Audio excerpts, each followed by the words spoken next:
Welcome, everybody. Welcome to the BizBuySell first quarter update for brokers. We're going to do this every quarter this year in 2021 after the end of the quarter, and we're going to share with you some updates on our insight report and market trends that we compile every quarter and have been for a long time, as well as just in general some updates for our broker customers that we want to keep you abreast of and share kind of what we're working on. So we've allocated 90 minutes for this webinar today. And I know that's a while and we'll see how long it takes, but if you can't stay to the end, don't worry about it. We're recording this and it'll be made available to you afterwards. So again, welcome. Thank you for taking some time out of your day to join us today, and hope you enjoy the content we have to share with you. Okay, so I'm Bob House. I'm the president of BizBuySell and our business for sale group here at CoStar. Many of you have heard me speak a lot over the years at a variety of events and online webinars and such. And so we thought it'd be great if today you got to meet some of the rest of the team. So I'm going to keep my remarks pretty brief at the beginning here, and then let really the team of leaders across BizBuySell share with you the bulk of the information about what we want to cover today. So these will be your speakers, and I'll tell you a little bit about what they're going to cover here in a minute. What we're going to cover today, I want to spend just a few minutes kind of talking about our mission in serving you, our broker customers, and how that affects some of the decisions we make around what we decide to focus on. I'm going to turn it over then to Adam. Adam is our marketing leader, and he is going to cover data from our 2020 full year insight report, transaction trends, and what's going on in the marketplace, including the forecast for 2021. Adam actually has been the brains behind this insight report and does an amazing job collecting all the data, survey data, and writing up a fantastic report. So he really knows this stuff inside and out. Then I'm going to turn it over to Doug, and Doug is our sales leader, and he's going to talk about the voice of the customer, feedback that we've received through a recent broker survey and other initiatives we have to harness the voice of the customer in informing our business. Then after Doug, we're going to have John talk about the BizBuySell platform. John leads our product team at BizBuySell, and he's going to talk about things that we've introduced recently and investments that we're making in the platform and things that we're looking ahead to do in 2021 and beyond. Finally, I'm going to have Jordan, who leads our customer success team, just get to meet you and let you know a little bit about what his team does and how they're here for you to support you in your business. At the end, we'll do a little question and answer. And so the way we're going to do that is, if you have any questions, just type it into the question panel. You should find that somewhere along the bottom, I believe, of your Zoom window. And then just your questions as they come up as we're going through this. And at the end, we'll try to get to as many as we can, time permitting. But we'll get back to you one way or another. If we can't answer it live, we'll get back to you after the fact. Finally, there'll be a post-webinar survey that we'd appreciate you spending the time to complete afterwards, because we want to know how we can make these webinars better as we go forward in the second quarter. So that's a brief overview for today. And so, again, I just want to cover a couple topics. And first and foremost, I want to talk about our mission.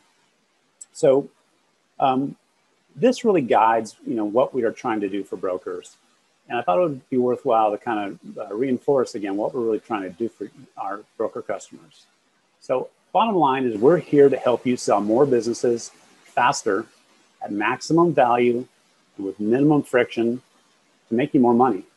We're really here to help you get more deals done. And everything we do is kind of aligned around that when we think about how we're going to serve our broker customers best.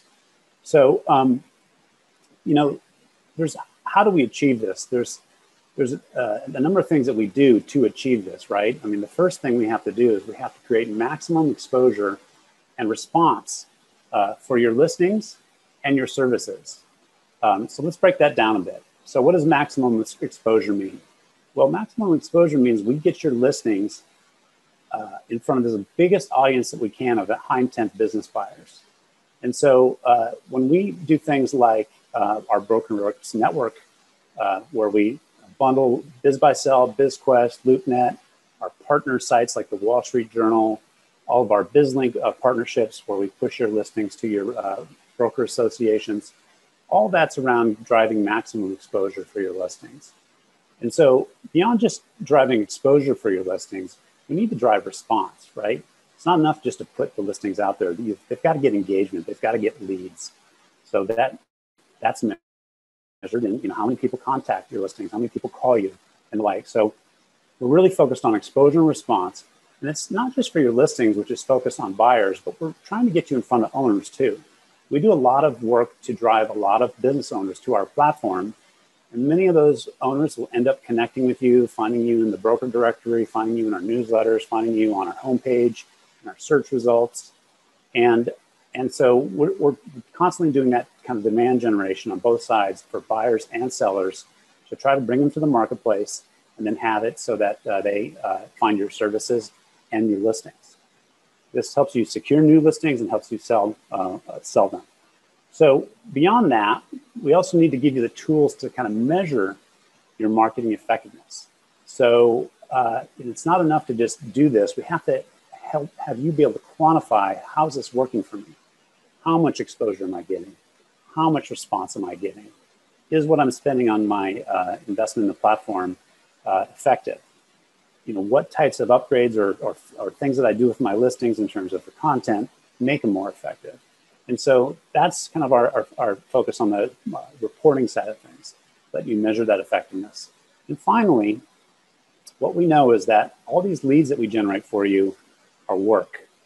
Leads are great, and we know we drive a lot of leads to you, but leads also have to be qualified and vetted and contacted and nurtured. And so we want to be able to help you kind of with the lead qualification piece. And can we make that a little smoother for you so that you're not having to do all that work yourself, and we can move some of these leads along for you so that they're ready to act. So at the end of the day, we pay a lot of attention to like these KPIs in our business, like visitors and clicks and conversion rates and leads and lead volume and cost per lead. At the end of the day, we're trying to give you a really highly effective cost per lead program for your advertising dollar. So we've done a good job on the exposure part. I think we still have work to do on the tools to measure the effectiveness and on the lead qualification stuff. And you'll hear a little bit more about that today. So that's how we kind of decide what to focus on. And with that, with that context as background, one decision we made last fall was this call reporting feature we rolled out to, again, help you with the metrics around how's my advertising working for me. And just a quick update, we've been giving regular updates on this, and so I wanted to give another one. What is it? Well, each listing that you have in your account is assigned a unique phone number to enable phone lead reporting. And then what happens when somebody calls or texts that number, it's instantly routed to the number we have on file that you enter in your account, so you're instantly connected. So this has a number of benefits, and again, you haven't really felt these benefits yet because they're going to start rolling out here in April. So we'll have the first pieces in April, but it's going to be a multi-year effort to really bring the full power to this area. But you'll start to see some benefits like centralized lead management. You'll be able to see all of your leads, whether they came in from email or from phone or text, in one spot in your account, and be able to take actions on those leads, be able to further qualify them. There's going to be call analytics and reporting, trend line reporting. What's the trajectory of the leads you're getting, including your phone leads, in your account? And what does that tell you about how various marketing initiatives have improved things or hurt things? Robocall suppression. So these numbers allow us to block spam, which is obviously a big industry problem, but it'll also enable you to report to us what is phone spam. And we need that feedback loop like we do on the email leads, where you can report to us that email lead is spam. We're in a constant battle with all forms of spam on our site. and keeping it out of your account as much as we can. Finally, there's a couple other benefits. I mean, we can potentially enrich this phone data with third-party data that tells you a little bit more about who these callers are, their name, their location, and the additional data that's available from the caller ID. And so we're looking at ways to enrich this data and bring you these phone leads with more context. And then finally, this helps us monitor our terms of use violations that we are constantly having to deal with on our site on all sides of people trying to do things that they shouldn't be in the listings or in the contact forms and in the leads area. So these are the benefits that are coming. And again, it'll be rolling out over the course of this year. But anyway, just wanted to give you a quick reminder of that. So we have received a couple of reports, not too many, but a few reports that there's some phone spam coming in to these reporting numbers, these call reporting numbers. So we investigate them. In some cases, we found a few were getting spam, but for the most part, when we look across all of our sites, we look at the data, it's really not an issue. We're getting very little spam through these numbers because we're suppressing most of it. So on average, you're getting less than one spam call per month per listing, and a minuscule amount of spam texts per month per listing. And again, we have technology in place that is blocking this, and we're constantly improving it, and we'll continue to get better. Now, I'm not saying that you're not getting any spam, because about one spam contact per month, slightly less is getting through. But we're working to diminish that to near zero. And you may be getting spam, but it's likely coming directly to your call your phone number directly, as we all get that spam. So just know that we're working on this. Results can vary. If you have a specific situation where you think you might be getting spam, give us a call. Call Doug Whitmire, who's taking the lead on kind of investigating this with our customers and getting all feedback on it. But when we've looked at it, we found a lot of times it's not coming through these numbers. We have all the data and we can analyze that results. So, we'll work on it to see if there's an issue for you. But again, this will continue to improve, and there's really not a problem right now with spam that's coming through these numbers. And one last thing on this, and then I'm going to turn it over to the team. How are we assigning these numbers? Well, they come from a cleansed inventory. These numbers are rested for 60 days where they don't get any calls or texts during that period. And then when you create a listing, we assign that to the listing, and area code is given priority to try to assign a phone number in your area code. But if not, it's the toll-free number. Then the number is assigned to the listing. And then finally, when you take the listing down, whenever you sell that listing, that number, even though it's no longer on the listing, it's still forwarded to you for 60 days. So if any residual calls come in on that listing over that time period, you'll still get them. So we have this all documented in this call reporting FAQ. This feature is going to bring a lot of value. All of our CoStar marketplaces have implemented this technology to much success for the customers. I know you're going to find success in it once we have it fully implemented. So we thank you for your patience as we build it out for you. Okay, so with that, I'm going to turn it over to Adam. And Adam is going to bring you through our market insight report, and I'll be back at the end to help with the Q&A. Thank you. Thank you, Bob, and thank you everyone for joining us. I'm really excited to present.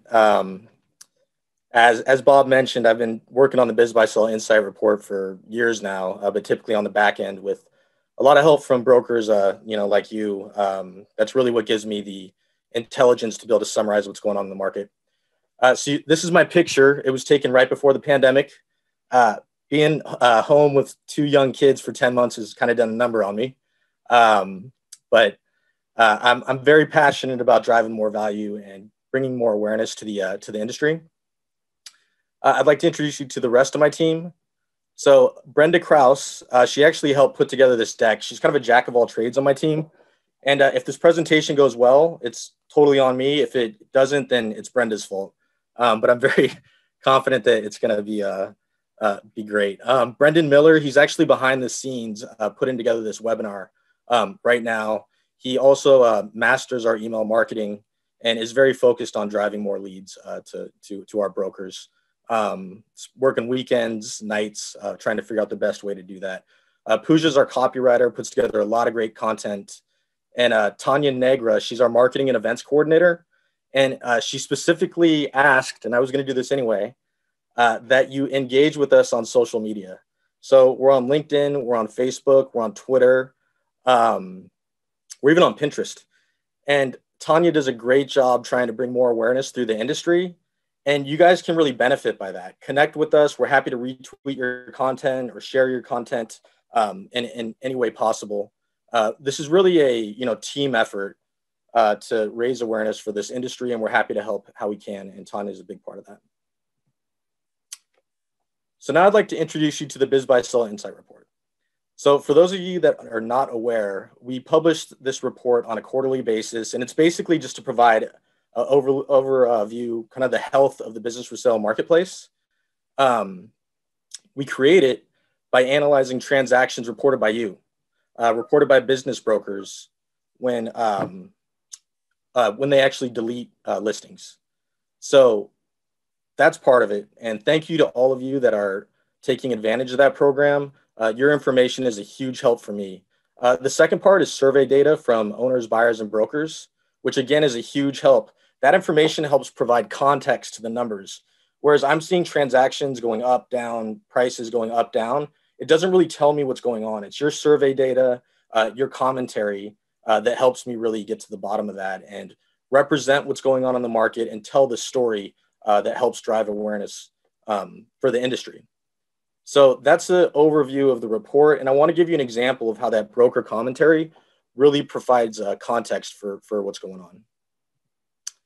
So this is an excerpt from the 2020 year-end insight report. And it actually is at the very end of the report.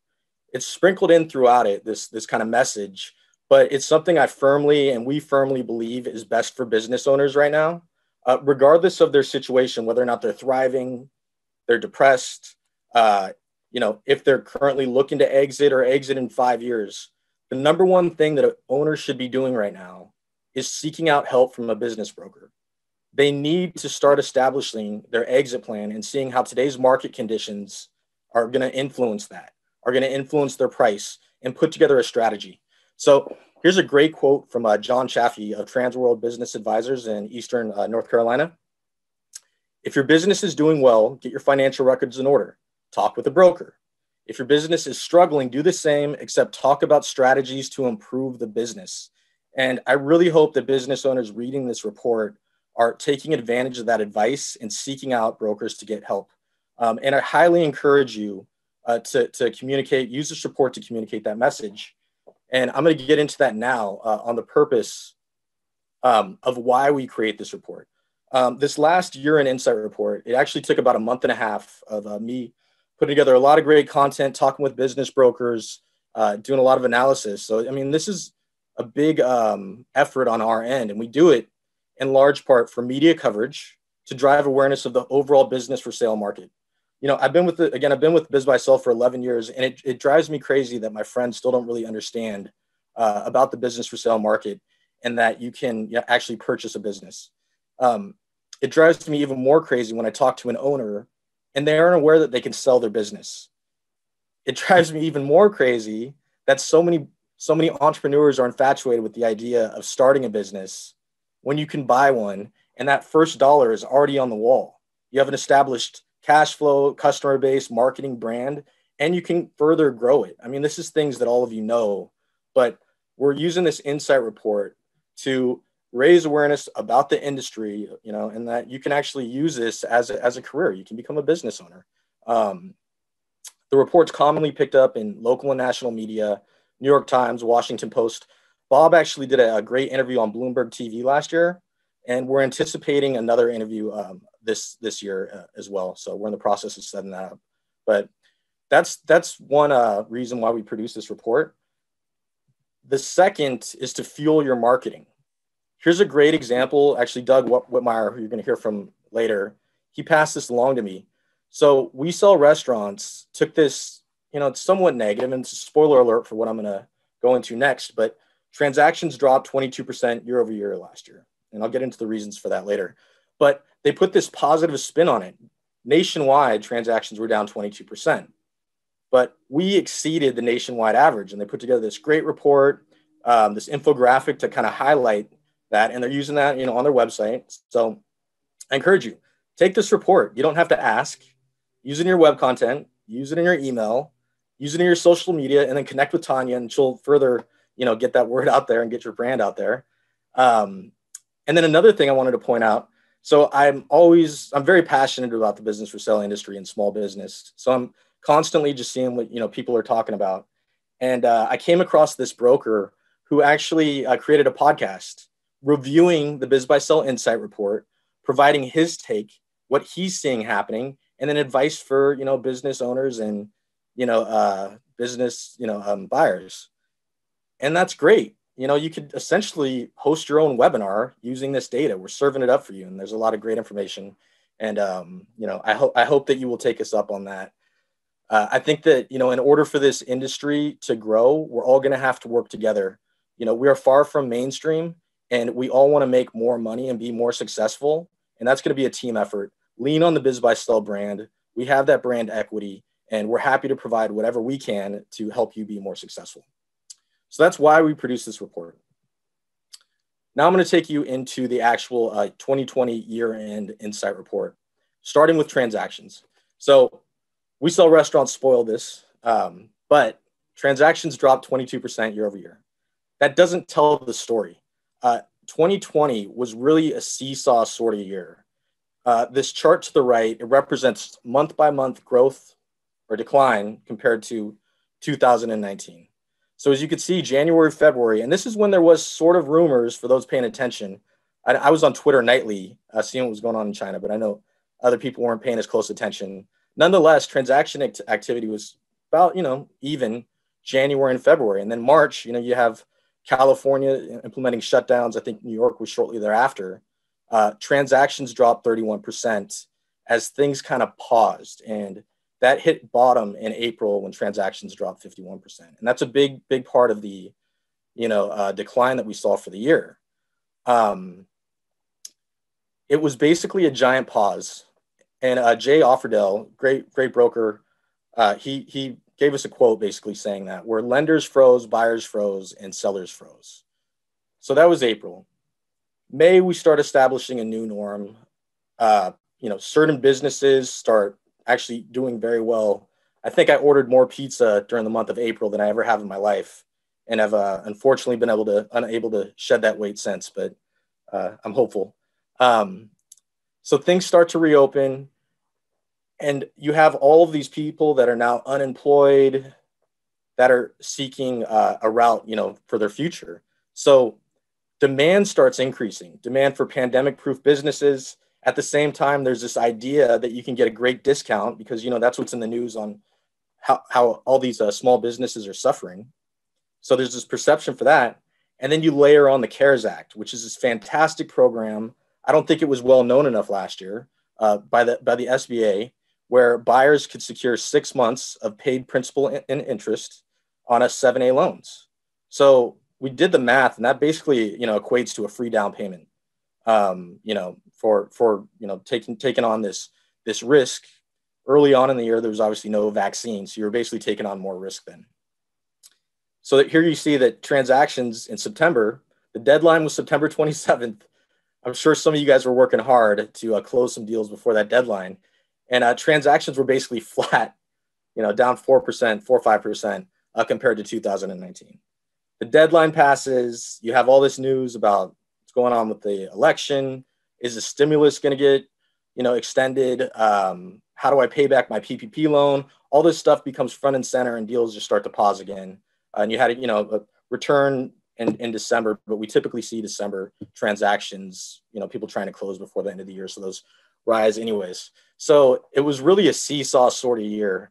But that doesn't tell the whole story. Next, I'm going to take you into the types of businesses that were being sold.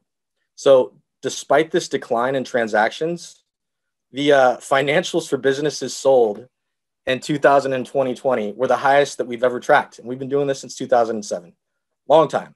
For the year, revenue was up 8.2%, cash flow was up 10.7%, but you could see how it kind of hockey sticks as the year goes on, and there's more and more demand for these thriving businesses. Part of that, there's a couple, sub points to that. Part of that is I think the weaker deals just started staying on the sidelines. Particularly if you're a business or if you're a baby boomer, nine out of 10 of these guys are looking to retire. If you can't sell your business, if you have a depressed business and you can't sell it for enough to support your retirement, then no doubt about it, you're going to look to, wait until things recover. We did a survey back in Q3, and I think most baby boomers expected the recovery to take place in about 6 months. So there's some optimism, probably hope on there, and that this thing, ends relatively quickly. But that's part of it. Business brokers actually, during our survey, said that about 60%, 70% of activity generated in 2020 was due to demand for these thriving businesses.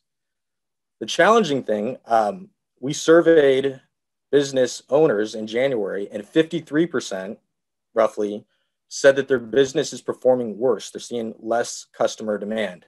So you have all this demand from the buyer side for these thriving businesses, but there's just not a lot of them available.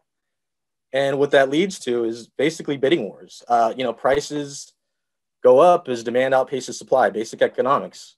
The median sale price for the year was up 12%, but that again accelerated as the year went on. Prices were up 20%. These things are just less, they're harder and harder to find. Your quick serve restaurants, anything to do with logistics, anything to do with liquor.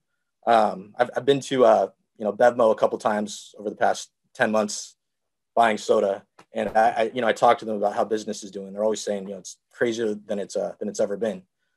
So what's interesting here, we hardly ever report on the multiples of business sales because they stay flat. Typically, they change maybe 1% up or down, nothing big to report on. But during Q4 alone, you see the revenue multiple increase 6.7%. The cash flow multiple increased 5.7%. So buyers are having to take on, pay more because of the financials are growing, but then they're also having to pay more for dollar. And, that's again where this SBA program really comes into play, because they have that cushion, that 6 months paid principal and interest that helps them take on these, higher costs. But there are some bidding wars, occurring here. So here's a great quote by Max Fryer of Calder Capital, LLC in Michigan, where he says that he's finding multi-offer scenarios in almost every situation, not only where the business is growing during COVID, but where it's been stable. There's that much demand out there, and he says there's clearly a shortage of quality opportunities versus the many buyers. And this lines up really well with what we're seeing on BizBuySell. So this is taken straight from our Google Analytics account. Brenda, thank you for the nice job with the arrows and calling out where things happened. When the pandemic hit, we saw our traffic dip. Came into the year hot, traffic dipped. But shortly thereafter, just a little bit after April, you see it spike and take off. It was up 20% in December alone. And that's a slower traffic month for us. We typically see a traffic start to spike just after Christmas. And in January, we just crossed the 3 million visits mark, it's a wild increase, especially from when I first started here 11 years ago. So obviously it's all my doing, but it just shows, the high demand for businesses right now. A lot of buyer opportunity out there. So I mentioned how people are seeking out these thriving businesses that are more expensive, but there is also opportunity for depressed businesses that are willing to sell or liquidate. And it really presents this opportunity for experienced business buyers, particularly current business owners. Taking on a depressed business is going to take someone, an entrepreneur that knows what they're doing, can turn it around, or has the capital to withstand whatever down period. If you're a current business owner, it's your opportunity to upgrade, to expand, potentially if you want downgrade, right? I mean, if you always wanted a smaller space, you can do that now for pennies on the dollar, because you're no longer paying for a multiple of cash flow. You're essentially just taking on the real estate. maybe getting some discounted inventory, discounted equipment. It's a dream scenario. So Gregory Carafello of First Choice Business Brokers of Manhattan, he gave me this great quote to use, and it was lengthier than this, so I just slimmed it down for a little bit for today's purposes. Again, read the Insight Report and you can see all of this, but I found many more business owners are looking to expand and drive great bargains.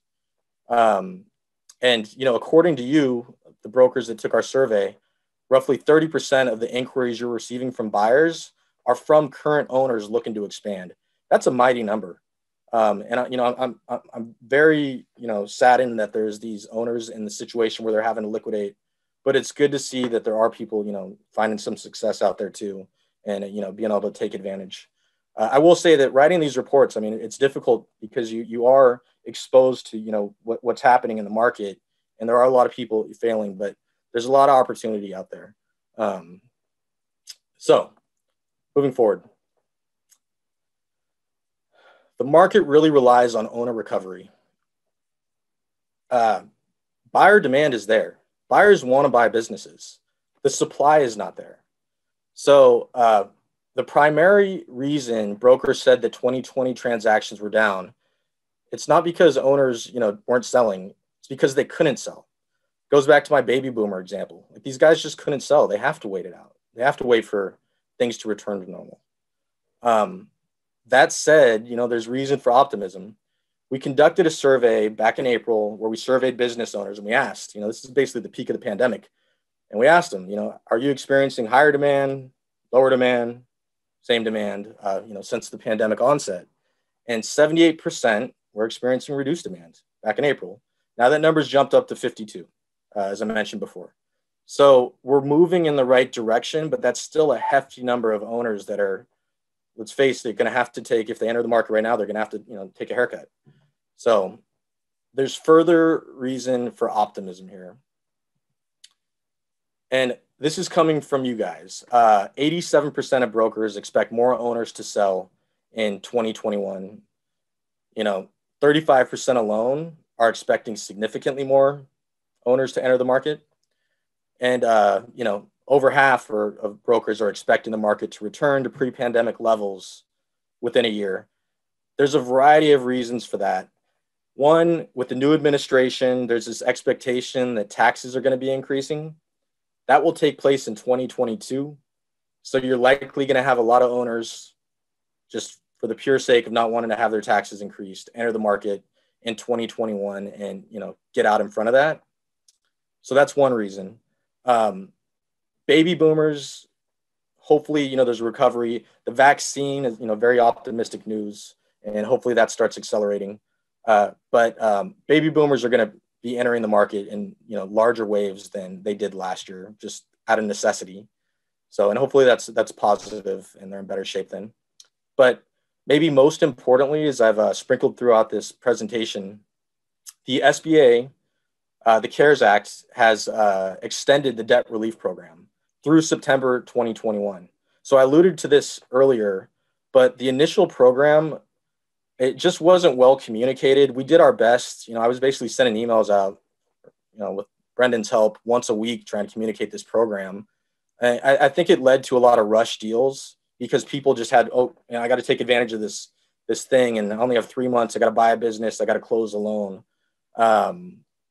So now that they have up until September, there was already awareness of it from last year. I think it's really going to be a huge help for transactions to occur this year. Another reason being, when people were taking advantage of this last year, there was this concern. There was no vaccine. There was this concern. How long am I going to have to wait to, for things to return to normal? Well, now there's a light at the end of the tunnel, and there's this program. So I can get 6 months as we head out of this. Why wouldn't I take advantage of this program? So I'm really optimistic for the year ahead. I really, I encourage you to take a look at the Insight Report. My contact information is right at the bottom. Shoot me an email. Let me know your thoughts. I'd love to hear it. I've spoken with many brokers over the phone over the past few years, and I really enjoy the conversations, and I always walk away with something I didn't know, and it helps me, perfect or, improve these reports. The last thing that I'll say, we're going to be on Ron West's Business Brokerage Press webinar. For those of you that have not attended one of Ron's webinars, This guy sets the bar. They're incredible. And we're going to be presenting a deeper look at some of this data during that webinar.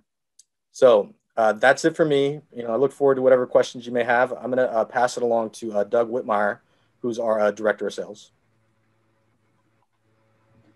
Thank you, Adam. I greatly appreciate your passion and your commitment to our business and our customers. To our business broker customers, if there's anybody that you want to be in a foxhole with, supporting you in your efforts and helping your visibility, it's Adam and his team. So hello, I'm Doug Whitmire. I may have met many, if not most or all of you, either at a business brokerage convention, IBBA, some of the state level association conferences. I've attended national meetings for some of our larger corporate accounts, Transworld and Murphy. And I've engaged a lot over email and over the phone with brokers. So it's good to see you again. Thank you for joining. Thank you for your interest in our webinar and what we have to share with you. I'm coming up on 5 years with BizBuySell, and I've got over 25 years in sales and marketing and in online marketing. I'm on a mission this year, a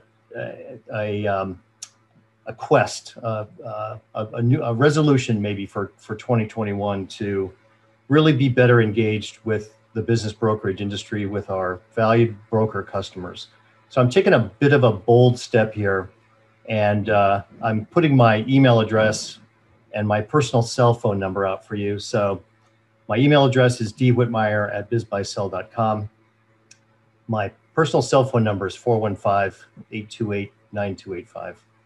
So I do want to hear from you. So if you have ideas for me, if you have feedback for me, concerns, issues, crises, technical support, if I don't have the answer, I will certainly get the answer for you. But I'm here, committed to the business brokerage customer base and to your success for sure. This is my team. This is my team that's focused on broker sales.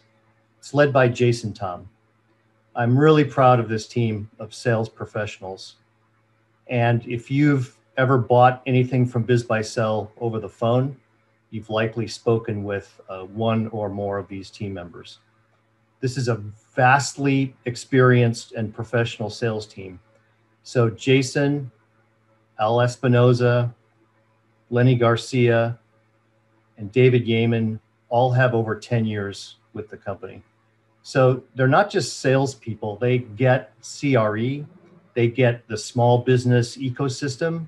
And so their commitment is less to sell products and more to help you succeed and to put you in the right program that's going to enable and establish your success.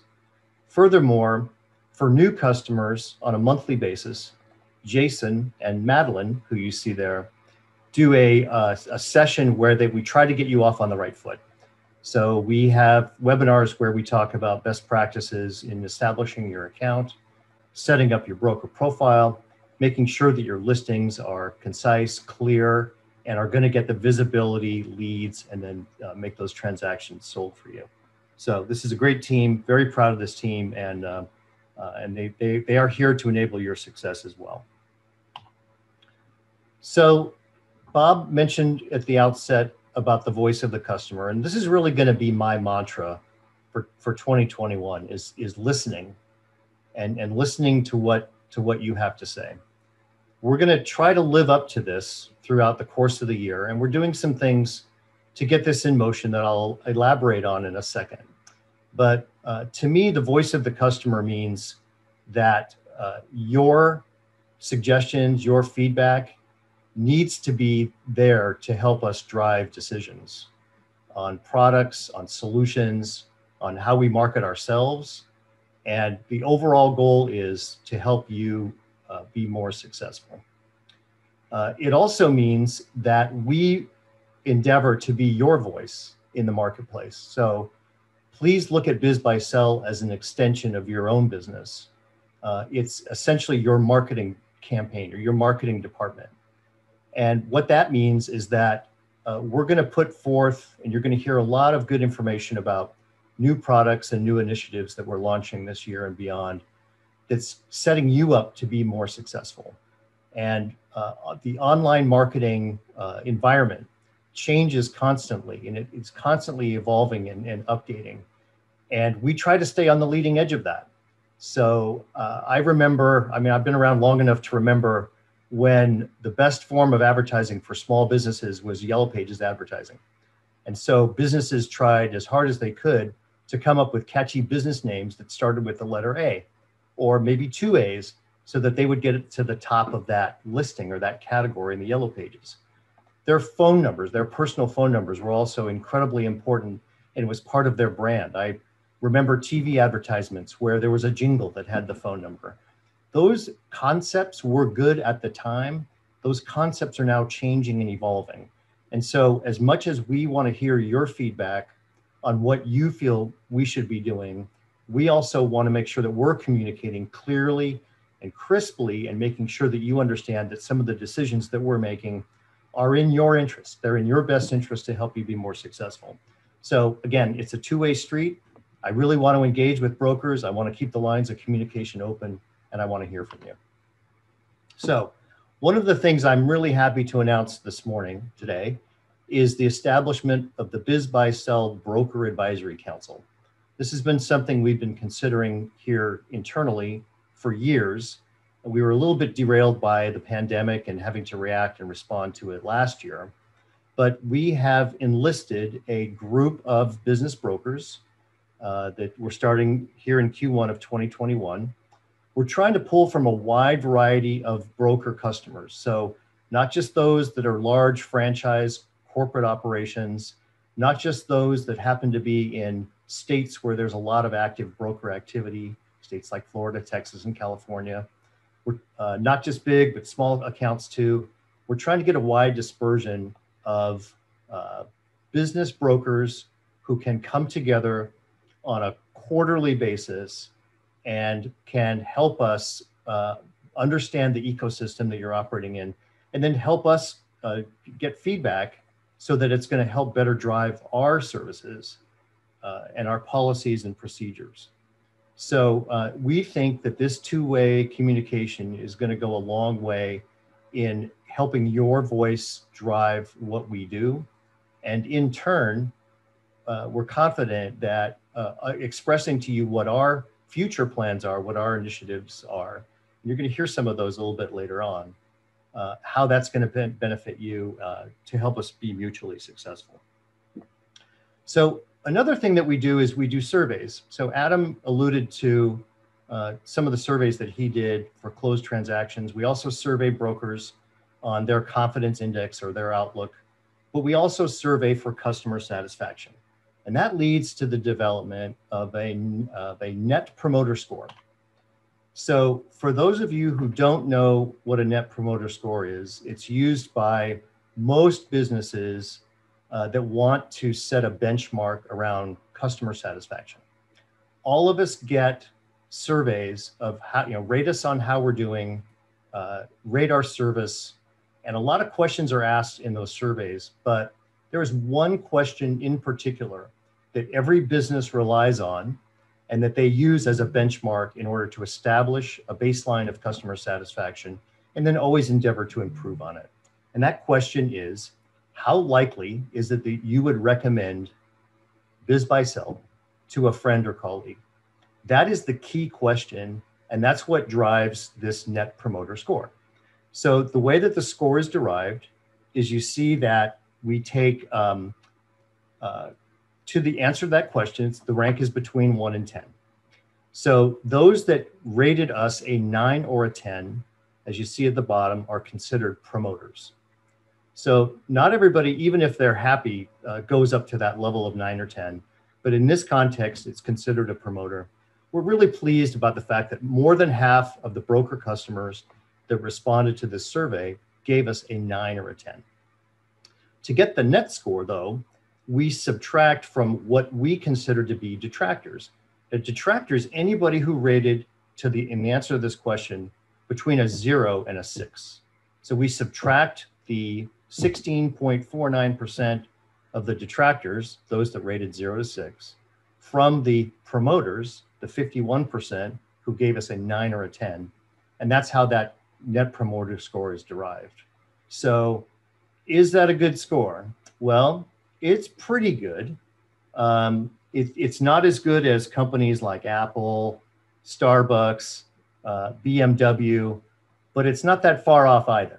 And so what our intentions are is to always improve on this score. And so as you see more surveys coming out from us, we're going to constantly be looking at this metric and continually be looking for ways to improve it and grow it higher and higher. So other questions that we ask. We asked in addition to asking the rating, we asked what is the primary reason for the score. So what you see on the slide here is verbatim responses that customers gave for whatever scores that they gave. And so I'll just read a couple here. One is currently BizBuySell usually has the highest buyer traffic, the number of leads that are generated, great lead generation, exposure, lead capture, pure business exposure, good service. So the common themes here are traffic, leads, exposure, and service. A couple at the bottom I thought were very notable. One was too many tire kickers. And I'm sure that that's true. We drive a lot of traffic and a lot of exposure. And there's always going to be times where you're going to have a non-engaged or maybe not a qualified buyer or people that are just not interested in making a purchase decision. That comes with the ecosystem, but be assured that we are looking for ways to better qualify buyers. And we're going to talk about some ways we're going to attempt to do that.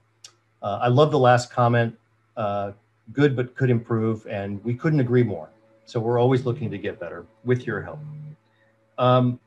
So the themes, though, are kind of the mantras that we hold internally about things around traffic and leads. So Adam shared very good data around the traffic that we were driving to the site and the leads that we're generating. And we're constantly looking to improve on that. Okay, another question that we asked was, how would you rate BizBuySell's overall performance in helping you source buyers, so this is buyers only, that purchase the businesses that you represent? So it's good to see that in the ratings of poor, average, below average, average, above average, and excellent, that 71% of respondents rated us either above average or excellent.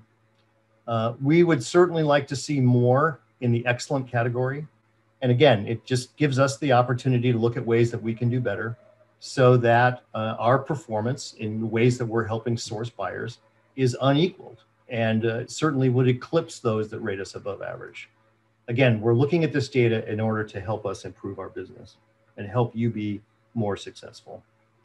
So of the people who responded in any way to this question, we asked a further question, which was, what BrokerWorks or BizBuySell features do you value and use the most? So as you read some of these bullet points here, you'll see things like listings, comps, stats, buyer blasts. So those are all core competencies for us. The listings are the most important.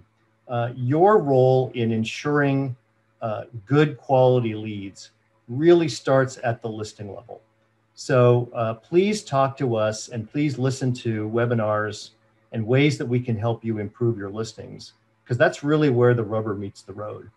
A very highly effective, very well presented listing is going to drive not just quantity, but it's also going to drive quality of leads.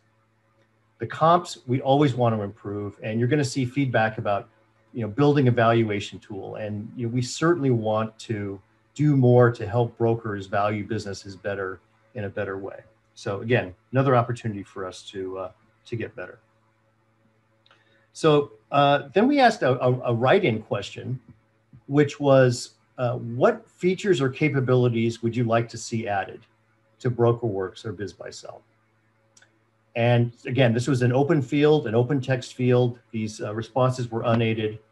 One-on-one client support I thought was very interesting. That suggests to me that We probably could be doing a better job in relating directly to broker customers, and we're endeavoring to do that.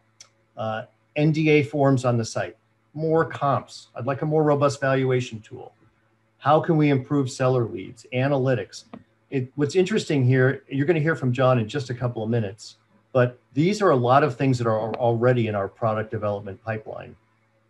So it's good to see the overlap. And then we also asked, of the things that they would like to see, rate them, rank them in terms of priority. Which things are most important to you? And so I'm going to read off for you the list of the top few that were the most frequent. The first is add more business categories. John is going to address this in just a couple of minutes. Richer buyer profiles of prospects. So getting not just more information about buyers, but better information about buyers, for sure. The ability to specify and search a metro area for a listing. So we're based in San Francisco, and a very easy example of that is the Bay Area. So it's not easily defined by geography. It's not a city, it's not a county, it's a metro area, Chicagoland, Dallas Metro, etc. So that's all very good feedback. And so we take this feedback on board, and then we use that feedback to help develop products. So at this point, I am going to pass it over to John to elaborate on some of our initiatives. But I'll just close by saying that we're in this together with you. We're absolutely committed to your success. Business brokers are an incredibly important constituency for us. We can't be successful unless and until you're successful, and we hope the feeling is mutual. Thanks for your time. Thanks for coming. And John, please take it away. All right. Good day, everyone. It's a pleasure to be with you. Let me see if I have control finally of the presentation. All right, well, we'll let that sink forward. Here we go. So my name is John Hale, and I have been with the BizBuySell team since 2013, so I've been here for a while. Would like to introduce you to a few other folks, though. You probably have seen my name or heard of different things that I've worked on in the past, but have some newer folks. So let me first start with there. First, I want to just point out it's a small team, but I often say internally it's a small but mighty team. There is a lot that we are organizing and planning for you. To give you an idea, even though we're taking, we're constantly are getting feedback, whether that be survey data, whether it be complaints, whether it be suggestions, whether it be just general phone calls, we're constantly looking for ways to how to improve what we offer you. And so one of the things that I work on is a 5-year plan. So literally, we're trying to think 5 years in advance of the different types of things that we might need to deliver for you, both in a situation of being aware of the changes in technology, changes in Google search engines, things like that. And so we're always looking out for some different long-term solutions for you. So my team consists of another product person, Mai Lam. She's relatively new to the organization, joined us in November. And then we have a couple of UX designers, Marco Del Rio and Matt C. But I want to mention a little bit about what I mean by a UX designer as well, because it's relevant to some of the information that you'll be seeing here in a moment.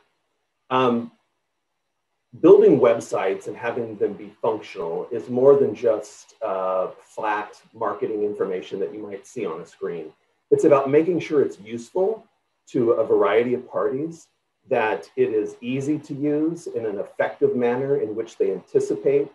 You have to figure out, the best level of common denominator of abilities of the searchers or listers that might be used in the site. And we take all of those things into consideration. And with Marco and Matt joining the team, they bring a lot of that. And so we bring a lot of research to some of the things that we're working on, which I'll speak to specifically as we move forward. So let's jump in. All right, so first let's have a look back and talk about key investments in 2020. I'll just hit these high level because they're already out the door, and you guys are undoubtedly more interested in the plan for what's coming up in 2021. The first, and I'll just hit these high level, and then we'll get into a little bit more detail on a couple of them.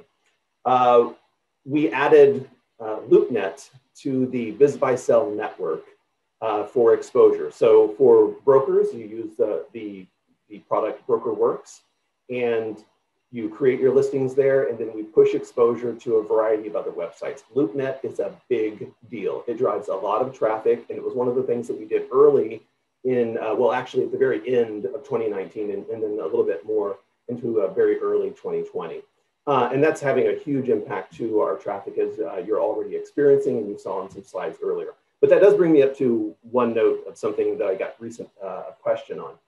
Be aware that whenever we're sending you leads, we will often in the email say from the BizBuySell network. One thing I just want to make sure there isn't any confusion on, that's just our generic name for the network. It doesn't mean you're just getting leads from BizBuySell. You should be getting and are getting a ton of leads from BizBuySell, from BizQuest, from LoopNet, from a variety of other partners that we have, from different BizLinks. All of those things are within the realm of the BizBuySell network. So just a quick note as I was thinking about it. The next thing on here is a modernized search experience to increase traffic and engagement. That is actually going extremely well. I do get a lot of questions on that, and so I'll speak to that in a separate slide here in just a moment. Call reporting, Mr. House just spoke to that earlier in the presentation. That's a big deal when it comes to identifying telephonic value adds. So it's not just about filling out a lead form and sending that to you. We want to be able to show you when you're getting calls, when you might be missing calls, when those calls came in, and then taking that to the next level where you can see analytics around how, when you get those calls. And so we're going to show you some of the great things that are coming from a data perspective in the new year. We're also going to, one of the things that we worked on was search engine optimization. That was something we did this year. It's something we'll be doing next year. It's something I'll be doing every day, but I'll speak to that in a little bit more. And then finally, site performance. You have to keep investing in your platform, in your server structures, in perpetuity. One of the things that I can speak to around that is that one of the things that we did last year around site performance is sometimes when you're talking about how people access your website, they access it through a cell phone that might be on what's called a 3G network. Think slow. Every commercial on television talks about 5G, but most people don't have 5G, and most people don't even have 4G. And so it's kind of slow speeds for data. So one of the things that we did was that we figured out a way. The heaviest thing to expose on a website is actually imagery, but that is something that really draws searchers to your site. And so we invested heavily in architecture and platform that distributes those images to servers that are across the world, so that when somebody is trying to pull up your listing, they're not having to pull up your image that you've loaded onto a server that happens to be in our San Francisco office. They're getting it from Tokyo. So they're getting it faster. That was one of the big things that we did that also significantly improved speed. All right, so let's hit a few of these in a little bit more detail. Check our time. So adding BizBuySell listings to LoopNet. So LoopNet is now part of our distribution network. Again, it's an entire network. It's not the only place that's driving traffic to your listings. And you'll notice in the graphic here, there's a new tab. It says for sale, for lease. They have some options in there, but businesses for sale. So not only can you find business listings, it's front and center. So you are really seeing, as a searcher, somebody who's trying to find a business for sale, you're really seeing an easy way to access that. And we also present those search results in a different UI, user interface that works for LoopNet. So it's actually endemic to those types of users. So that's all I'll share on that for right now, because I think we're running a little bit short on time, and I want to talk about more future things. Streamlined search. So this one I get a lot of questions on. The first thing I'll talk about is I'll harken back to something that Mr. Whitmire said just a moment ago. And that was that sometimes it's not just about us getting feedback, it's about trying to inform you about what works and what doesn't work. And so one of the things that I wanted to mention is that we put a tremendous amount of research and testing into these changes. Some of the more recent things that we do to try to understand how people search and what things motivate them or demotivate their behavior is the ability to record, not all the time, but just sometimes when we're digging into something, record on anonymized usage of our site. So we can see somebody interacting with our site, watch their little cursor, see what things they click on, what things they super click on because they think it should be clickable and perhaps it isn't, what pages they go to. And so we can really get into not just quantitative data, which we can get from our Google Analytics and from our database, how many leads you might be getting, but also qualitative data. So we can determine how long it takes for them to discover how to search for a certain type of business on our website. Those are little bits of gold that we find. And so we took all of that data and we drive all of our decisions based on heavy amounts of data. And then we put that into streamlined search. The big thing that we found on this was that the searchers, and so I know some of us are more experienced, we deal with websites all the time, but most of our searchers are used to a Google search experience. We can blame all of this on Google and how they've ruined our minds, but you just want a box that you can type in. We got that feedback probably for 10 years, that our searchers were like, they didn't want to have all these little drop downs, all these little boxes. It was just too much.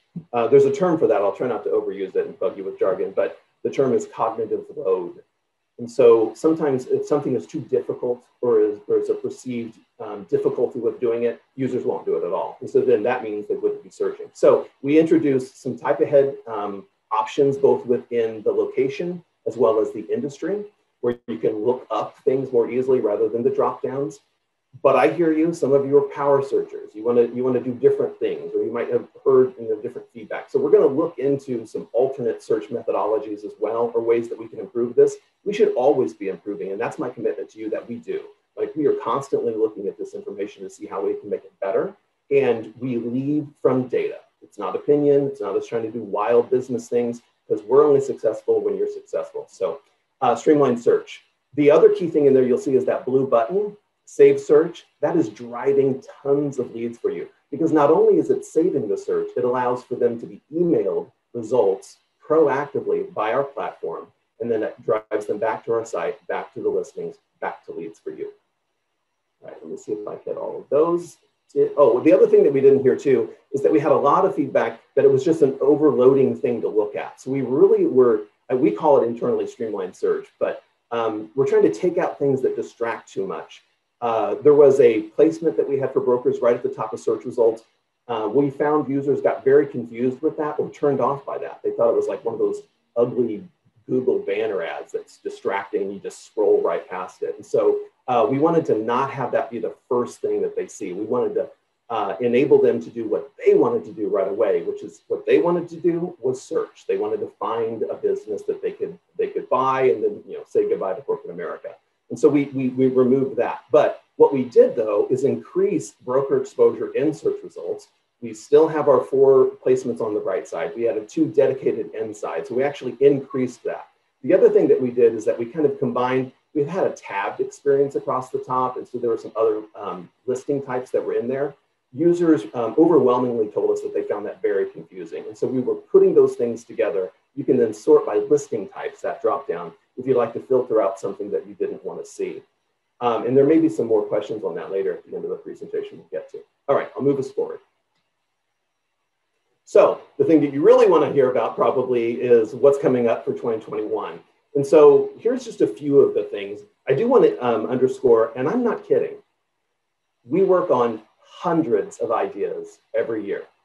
Probably over 500 different little ideas that we're trying to move forward. These are just the big things that we're presenting right now, and they represent, scores of other little things to make them happen. But the first item on here, and I'll have details for all of these in just the next slides, it's improving listing analytics and a lead dashboard based off of the call reporting software that we're able to bring to you. And I'll show you what that might look like.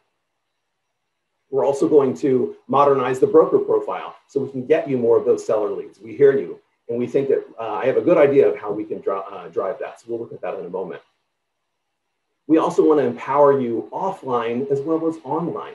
This is something that we've heard from you in a variety of ways in the past, and I tried some different solutions that I don't think are as great as I'd like them to be, which was the ability to print your profile more easily, and so it didn't do weird things. But we have to accommodate like a gazillion types of printer situations based off of the browsers you use and so forth. So sometimes there's just some unintended consequences, but we're going to create a product, a free product. It's not something that you'll be charged for in any way, but like create a feature where you can say, hey, I would like to make my profile or my listing or whatever into a marketing piece that I can download that's nice and slick. And we're working on some requirements for that right now.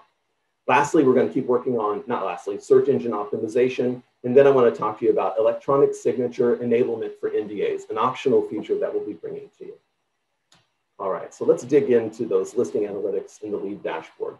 So in order to make you more successful, we need to help you understand your listing performance. That is a key thing that we're trying to improve. So we're wanting to make sure that you understand the value that you're delivering to your sellers. And we're going to make that easy with 360-degree analytics. So there's two pieces to this. What you see in the imagery is not something we've designed yet. These are examples of how other websites within the CoStar Group brand or conglomeration, how they have approached this. Because as Mr. House said earlier in this webinar, all of our websites are doing this. I mean, there's overwhelming desire for this, and there's extra value that we can be bringing to the table. And so what we will be doing is the lower image, they branded it True Leads, but that's from our apartments.com website, by the way.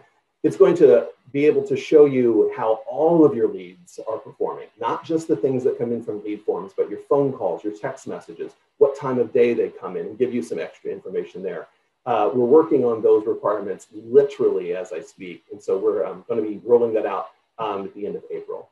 And also then just how your ad is performing, much more detail. If you go into BrokerWorks today, there's a drop down in there, you can see listing statistics. Well, we're going to bring that to you on steroids. It's going to be, listing analytics. We're going to really show you through Google Analytics and through our own database information, how we are going to help you grow your business. All right. The next item on here, a couple of examples. Those aren't our designs yet. We're working on those. This is, again, I'm presenting work that's happening through this year. We're going to be updating your broker directory profile. We think that if we help improve that for you, it's going to drive more people coming directly to your profile, not just your listings, but also your profile in the broker directory, and drive more leads in that manner. So there's a few pieces in here that I'll point out.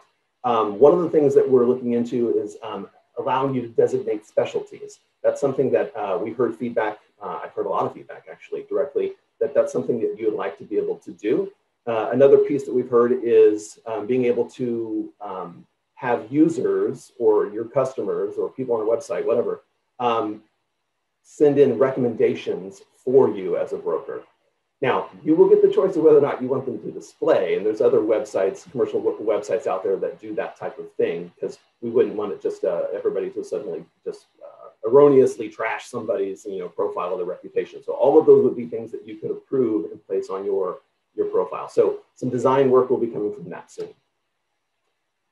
The next item on here is creating a listing flyer. So this was what I was mentioning just a little bit ago, but it's trying to enable something that prints better for you, not just printing from your browser, which again, that can have all kinds of issues, but we want to allow you to customize some pieces and parts that you might want to show, because sometimes you might want to have a flyer that you're sharing with potential buyers. Sometimes you might want to have a flyer that you share with potential sellers, and they serve different purposes. And so we're going to create some abilities there for you so that you have really, really nice, slick things that you can work with offline. Google Page Experience Update. Don't know if you guys have heard about this, but it's ginormous. So one of the things that we do, and it's kind of an unsung effort, is we constantly have to be adjusting our site and our technology based off of new algorithms or new elements of algorithms that Google uses that affect where certain listings appear in search results. And if we fall behind on that, our SEO manager, Cassie, uses this as an example of, it's kind of like riding a bike up a hill. If you stop pedaling, you don't stay where you are. You start going down the hill faster and faster. So with SEO, which is search engine optimization, we constantly have to be working on this. There's a giant update that Google is going to be implementing in May. And all signs point to that it's going to hit a lot of people hard if you're not ready for it. We're already working on it for you. It's not an easy thing. There's some details there. You guys can look those up. I won't bore you with that because it's pretty technical, but we're already on top of it. And then the last item on here is we're going to be rolling out the ability for e-signatures, to work on your NDAs. And it's not just the e-signature part, we're also going to update how the NDA process works. That's something I think I saw a variety of questions coming through, talking about, yes, we want to get better NDAs, better templates that you can put on the site and so forth. We're going to work through those requirements with you, and we're going to get something turned up. Hopefully we're going to have that by the end of the year. There's a lot to it. Almost all of these big things I'm talking to you about, there's a lot to it behind the scenes, but it's our promise to you, and we're going to deliver. So with that, I think that's the end of my slides. There's going to be more questions, time for questions at the end. And there's a lot more I want to share with you, but we're limited on time. So Jordan, I'll let you take it away. Thank you, John, for that great recap of what we've done and what we have in store for 2021. Really exciting stuff. So, one moment, please. Okay, so my name is Jordan Hausch, relatively new to BizBuySell. And I most recently joined BizBuySell after working at LoopNet, where I spent over 5 years on the commercial real estate advertising operations team. And one of my roles was to gather customer feedback and work with our internal teams to enhance our existing products for our customer. So in my role as the Senior Operation Manager at BizBuySell, I am committed to ensuring that your feedback is shared within our organization and that we provide you with the customer service experience that you deserve. Our customer service team is led by our manager, Nick Lang, who has worked with BizBuySell for over 5 years. He brings a great wealth of product knowledge and customer service experience to the team. He oversees a small but dedicated team with years of providing customer service experience to help all inbound inquiries submitted by your clients. So you may ask, what do we do on the customer success team?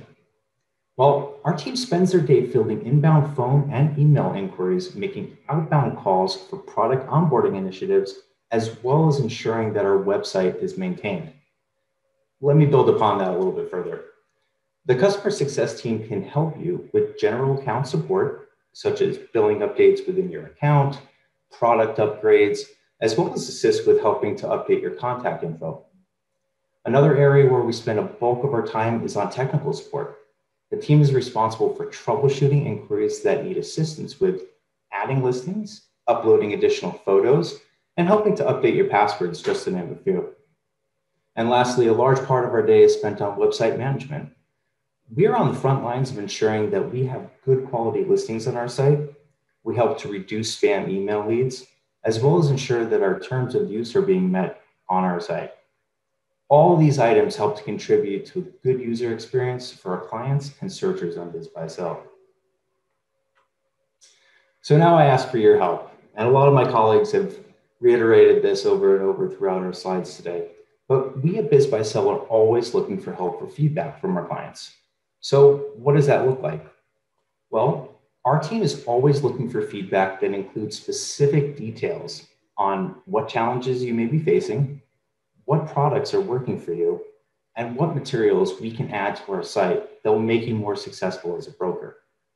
By providing us with specific details, it will allow for us to quickly troubleshoot your account, work with internal teams to communicate product offering needs, and provide you with additional information that can help with your business. I encourage all of you to share your feedback and opinions with us. I really look forward to working with you, getting to know you guys. You can contact me, you can contact my team.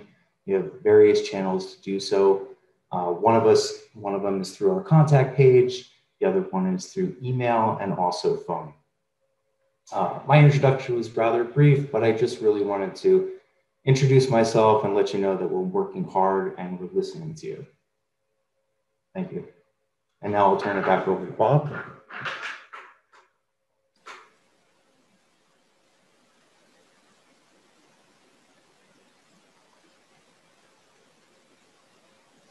Thank you, Jordan. And thank you to all of our speakers for sharing all that great content. It's nice to be able to sit back and listen for a change. So it's really good information. I hope everybody enjoyed it. I'm going to try to advance the slide here.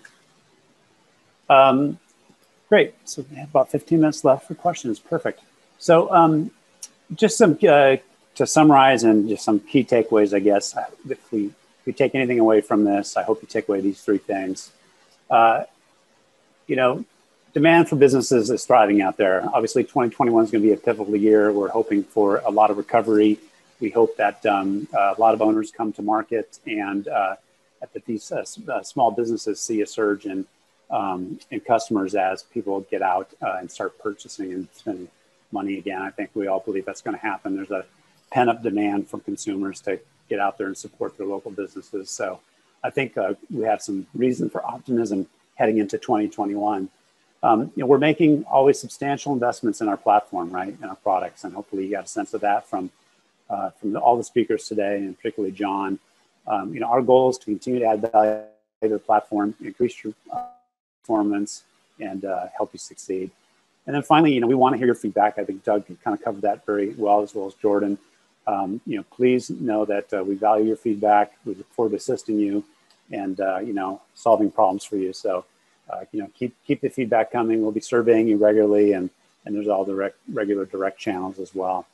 So with that, I think we will try to take some questions. So maybe Brendan, if you could stop the thing and we can all get full screen and unmute our microphones, and maybe we can kind of jump in on these questions together.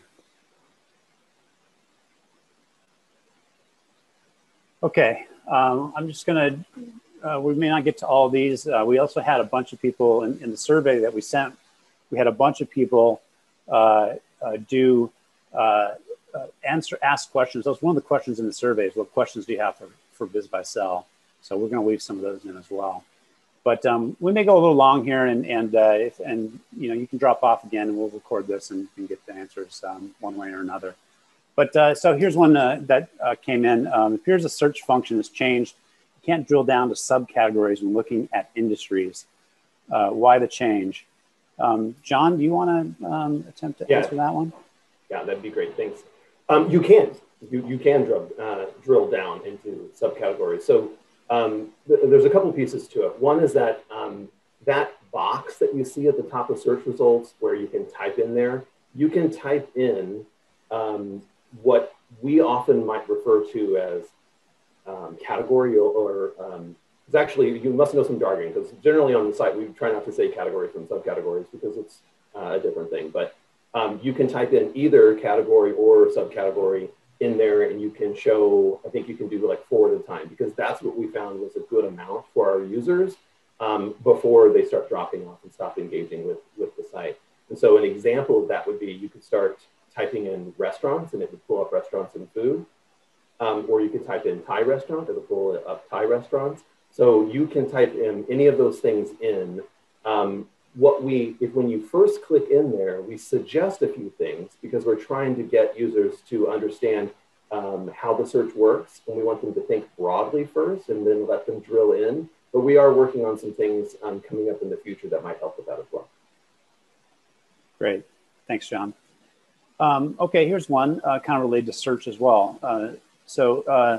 The website search has changed, and now it's mixing, you know, various types of listings together, whereas they used to be in different kind of tab areas of the site. So asset sales and franchises and startups, et cetera. And so there's, I guess, some concern that might have an impact on exposure to broker listings. Let me take a first crack at that, and then I'll let John also chime in on that. You know, we believe and know that when buyers and when entrepreneurs and those looking for these businesses come to our site, they're looking for opportunities, and they aren't necessarily oriented with I want an established business, or I want a franchise, or I want a closed business, an asset sale. They're thinking I want a business opportunity. And we've heard that when we surveyed our buyers and we've done research on them. And so our goal in kind of bringing this together was to create, in general, we're trying to create less silos on our site. There's so many silos as these sites have kind of grown up over years, decades really. And we're trying to, bring everything together in a much more a centralized experience for our users. So we always are thinking about our users at the end of the day. And we're very cognizant of the fact that we have to continue to drive value for all of our advertisers. And so we're in no way trying to diminish the value that goes to the broker listings. So I don't know, John, do you have anything you want to add to that? Sure, I'd love to. So let me take a look at the note. So a couple of things. One, startups aren't new to our site. They've been here longer than I've been here. They were just in a different tab. So not a new thing that we created. And also one thing I want to really point out so that folks understand this is that startups only show up when you do a state level search. So, and then think about this logically from a searcher when they're looking for things. They're not saying, hey, you know, I'd like to buy a business somewhere in California. You know, like there may be some that are looking for, you know, a whole swath of opportunity, but generally, not even generally, nearly all the time, real users who are searching for businesses search for something that's near them. It's even more important than the type of business data shows. So if you might have been looking to go into small business and you were thinking, hey, I'd like to open up a donut shop here, you know, near where I live, and then you can't find a donut shop close to where you live, you will switch the type of business before you will opt to own a business that's too far away. And so location, location, location, they always talk about that. Startups only appear at state level searches, so they're not really inundating all of these search results, because with the new search, we're allowing searchers to do more detailed searches where they can do city searches, county searches. One of the things, I'm going to use this as an opportunity to segue into metro areas, Bob. Metro area searches is something that I think I saw on other slides, but I've also heard that feedback directly to me. We're working on it. It's complicated. Because Metro search doesn't fit neatly into a hierarchy. And so from how you structure the database to work properly without it overlapping into other things is a little more complicated, but we are working on it. It is coming. I don't know exactly when we're going to get to it, but we are chipping away at the requirements and the technical issues with it. We're going to be bringing it to you soon. The other piece though, oh, and the other thing I want to mention too is that we don't have more franchise exposure on our search results. We actually reduced it. So those are just the data points there. We were trying to still have, sometimes there's some franchise opportunities that show up, but the number of opportunities that show up has decreased by about 20% before we did this search. So I think it's just everybody's seeing this new search and they're seeing these things combined, but I promise you it is less. Great, thank you, John. All right, I'm gonna, I see themes. I'm just gonna kind of combine some questions into some themes that came in as well as from our survey. So one of the things that comes up is around broker licensing. So we get people saying, hey, this broker's not licensed in this state, and why don't you guys control this or monitor it? And so, I wanted to, I guess, address that. It's definitely something that we try to monitor and police, but we have thousands and thousands of listings and brokers on our platform, and a small team. I mean, hopefully, we got a sense for that. And I mean, we really have one person kind of dedicated to kind of enforcing our terms of use and our policies on our site. Really kind of 100% dedicated to it. The whole team pitches in on it as well, but we need your help. So, there's the opportunity to report issues with listings. There's a link below the contact form. You can always make use of that. That helps to notify us of things that are maybe inappropriate or not, shouldn't be allowed. I encourage you all to try to make it through any website's legalese document that is a terms of use. There is, we want to, if brokers are advertising in states where they're not, as the licensed state, and they're not allowed to be doing that, let us know. We do take that, seriously. We do require that you enter your broker license number into your account. And so then we can do a quick lookup. We really, it would be a full-time team to really try to stay on top of this, but we do the best that we can. So it's an ever-evolving area of law, and it's, as you know, it's like state-specific. So it's kind of a complicated thing. I don't know if Jordan or Doug, if you have anything you want to add to that, but that's kind of... Yeah, I mean, it boils back to what you were saying before about we need your help. You know, there's an area for you when you're taking a look at these listings right underneath that says report a listing. Provide us with some specifics. The past 90 days, we're reviewing about 3,000 plus listings just to make sure that correct listings are up on our website. So if you have additional details, please reach out and share them with us, and we will definitely move towards getting that resolved. Thank you, Jordan. Okay, I'm going to take a crack at this one. There's some questions about LoopNet. So I guess a couple of questions are around like confidentiality. So yes, we maintain, I know LoopNet is a site that you're all familiar with, perhaps, that is all about real estate and maps and pins on a map, and obviously that doesn't work for business brokerage. If you go to and search on the LoopNet listings on the BizBuySell listings on LoopNet, you'll see that we maintain the same confidentiality that you have on BizBuySell and BizQuest and all the places that we syndicate our listings.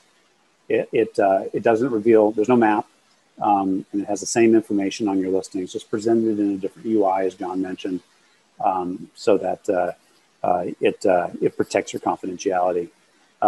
So yeah, it's a completely different kind of search experience than the map search on LoopNet. Another question related to LoopNet is like, well, are there business buyers there?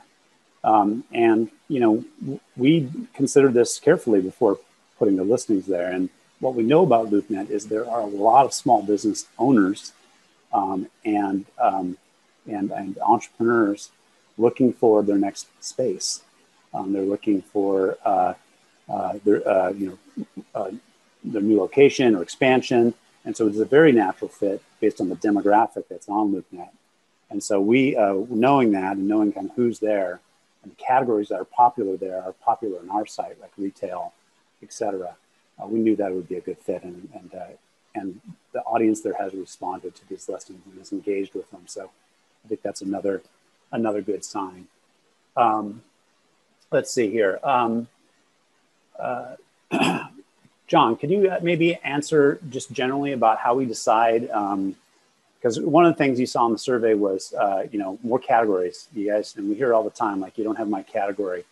How do we decide when we're going to add another category to our taxonomy of, I think it's 183 categories currently? Absolutely. You would be amazed at the rows of data in Excel spreadsheets that we pour over when we are looking at search terms that come from Google, from internally on our own site, where we're really trying to find the words that somebody is typing in to try to find a business, try to find, we identify the synonyms, whether they type in the word car, whether they type in automobile. That was that type ahead search. We're going to be evolving that so that it can handle synonyms. But when it comes to the categorization, I know that these were based off of old, like taxation codes in the past, and they've changed a couple times through the 25 years the site's been alive. But the difficulty we have with the ones that we pick is that we need to, number one, we look at how much inventory we might have that matches. So we don't want to put a category in that's going to pull up 0 results, for users, because then they just go to a different site and then they're not looking for it. And so we look at all of the terms that they type in through a variety of ways, and then we select which ones based off of analyzing the supply that we have, based off of how often it was searched, based off of the synonyms that are associated with it. It is literally thousands of rows of data that we pour through to pick those. Now, we do have a bit of a backlog on some of those, and so I'm going to be delivering some of those for you in the near future. But it goes back to this other thing that I said earlier when I talked about this, kind of buzzy term called cognitive load. The best example I can give you is maybe all of you, I think there's cheesecake factories, unfortunately, in all states, perhaps. But if you've ever been to a cheesecake factory, you would know, and I will describe the scenario. When you get there and you open up the menu, and the first thing you're like, wow, this is great. Look at all these wonderful appetizers I can have, and there's going to be 20 to 30 of them. And then you flip the next page, and there's 30 chicken meals. And then the next page, there's 40 beef meals, and it just goes on and on and on. It's an overload. And what we have found is that if you have too many choices for people, they don't want to engage. They just go somewhere else. They have too many other 99 problems, and they don't want this to be one of them kind of situation. So we have to be very particular about which ones is enough to find them what they're looking for, but not too much, which is why we have the broader categories, and then we have subcategories. So for instance, if you didn't happen to find Nicaraguan cuisine, you could still create that listing underneath the restaurant section. When you're creating your listing, you could select other restaurants and food, and then it appears in any search where the user is searching for the full category of restaurants, and they often do that. And so you can still be found that way, but we have to pick and choose. So the more things that we put in there, the more cognitive load, the less engagement, the less leads. And so it's a delicate balance. Yeah, thanks, John. And, if we had infinite inventory, then we could have obviously a lot more categories. So, but, there's, tens of thousands of listings. So, we got to, and people start to narrow down, and we have to make sure that users find results and group things.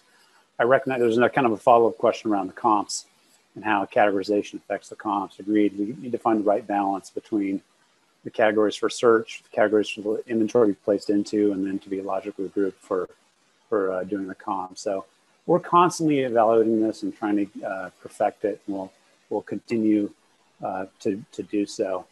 If I could add one more thing just real quick, Bob. Also on our website, Jordan pointed out there's a contact us link, and it goes to a page where you can then select a product or service suggestion. Send me your ideas on the taxonomy. I will look at that with the data. I'll have to match it. It can't be just one person says like, this is absolutely, we need Nicaraguan cuisine. I'm like, nobody is looking for that. The data proves it. So we'll balance it out, but send me those ideas. I look at every single one. Okay. I know we're at time here. We'll maybe take a couple more quickly here. So John, this comes up regularly. I've seen the surveys, and we certainly had some questions when we rolled this out, but can you respond to like our decision why for listing photos, they cannot include kind of broker logo and broker advertising, what we want those listing photos to really achieve in our search results for our searchers? Yeah, bottom line is a broker logo in a listing search result set doesn't get clicked. So it does not motivate searchers to click into it to see more information about it. It looks very ad-like. Back to the thing I was talking about, and this isn't just opinion. For clarity, this is data. Like, we are watching users go through our site and what they click on and what they don't click on. And they are much more likely to click on a listing if it has a photo that represents what that business might be than if it has some broker logo that either has a name in it that was so small you couldn't see it, or has some iconography that the user can't figure out what it is. Now, some of that is based off of assumption because we just see them pause and scroll on past. And so when you want to get them to look at your listing, it needs to be about the listing. Once you get to the listing, that's when you can be promoting yourself. And that's what we have found through 2 different levels of analysis show that generates clicks, which generates leads, et cetera. Great. So there's a question about being able to determine which site the leads come from. And let me respond to that. We don't do that, and actually none of the CoStar marketplaces do that as we present networks, because we're really trying to create this experience of just casting a wide net on a network. And we really want all these leads to be responded to and worked in the same way possible. One thing we hear all the time is we don't hear back from, I inquired on the listing, I'm not hearing back. And it's the #1 complaint we get from our customers. And it's something that we are trying to solve for. And we really want to get right, because ultimately we have to protect the user experience first and foremost. And so when you get a lead from the BizBuySell network, you should believe that that lead's a quality lead, because we consider carefully where we put these listings, and that they should all be worked with the same kind of care and prompt response. So I can't emphasize that enough. it's something where we end up getting really low NPS scores from buyers because of the lack of response sometimes that we get on our listings. And we need to solve that together. And we're looking for your help in like how we can solve that in a better way. So so that's part of the reason why we presented as the BizBuySell Network. Okay, I think we are we're already 6 minutes over. Why don't we wrap there? We will continue to do this every quarter, and there'll be an opportunity to ask more questions. We'll get to live Q&A at some point when we have less content to present. So save up your questions or email them to us. We'll figure out a way to get you answers to your questions. And I wanted to thank everybody for hanging with us. We're a little bit over our time, but appreciate your time today. And again, this webinar will be made available afterwards. And thank you for taking the post-webinar survey. So with that, we wish you a very prosperous 2021 and stay safe, everyone.